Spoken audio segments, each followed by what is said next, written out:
I'm Chad Harrington with Him Publications, and I'm here with Brandon Guindon, author of Disciple Making Culture, among other discipleship books. And he is the lead pastor of Real Life Texas. And his church has helped plant many other churches in various areas. In fact, you were a church planter, Brandon. And we're reviewing today the discipleship gospel. So Brandon's going to give his review, but I wanted to just set the stage a little bit and say that the discipleship gospel really is a theology.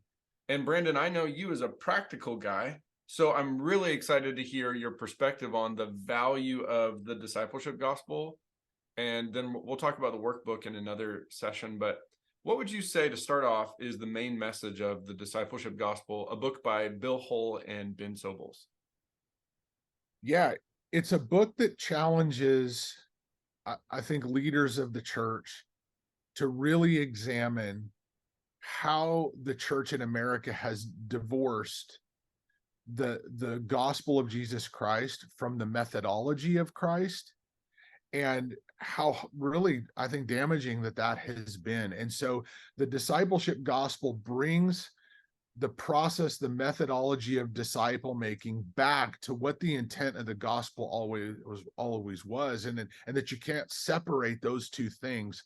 And I think, Bill Hull and Ben Sobels do a great job of identifying what the problem that causes in the church, but also, again, they give a solution of what that can look like when we realize and bring together that discipleship should never have been separated from the gospel. Those things are intimately woven together. And I love it. So the Bonhoeffer Project is the organization that Bill Hull founded later in his life, really. He was a practitioner and a pastor for a while. But what they talk about is at the Bonhoeffer Project, and they use this for one of their books in their whole training processes. They call this upstream theology that leads downstream to discipleship. In other words, you've got to check your discipleship. You've got to check your gospel to see if it leads to discipleship. So I think it's an incredible resource for that. Let me ask you this, Brandon, what are your three biggest takeaways for you and your leaders? I think first that we've taken right from this book and we use it. In fact, I just this Sunday used the definition of the gospel, just the encouragement that came out of the book to do that. So that was first for us, was coming up with a clear definition.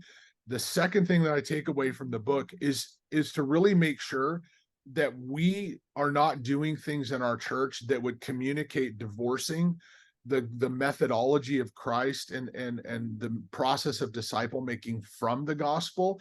So it's been able to really to help us make sure that those two things are not happening. And third is, it's been a great tool for us as a leadership to utilize with our small group leaders, and really in the communication of our church.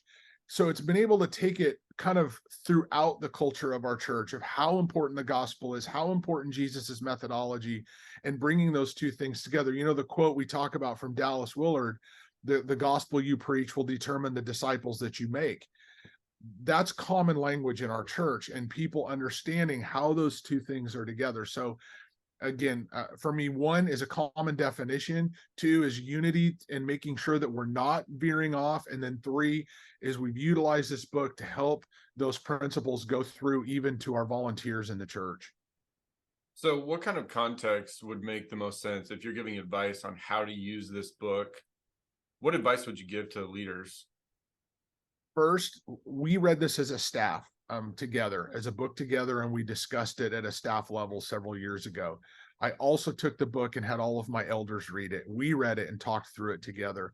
So those were two venues that we used. And then I've had elders and staff take their volunteer leaders through the book, reading the book and also using the workbook. And so those two things together have been powerful tools.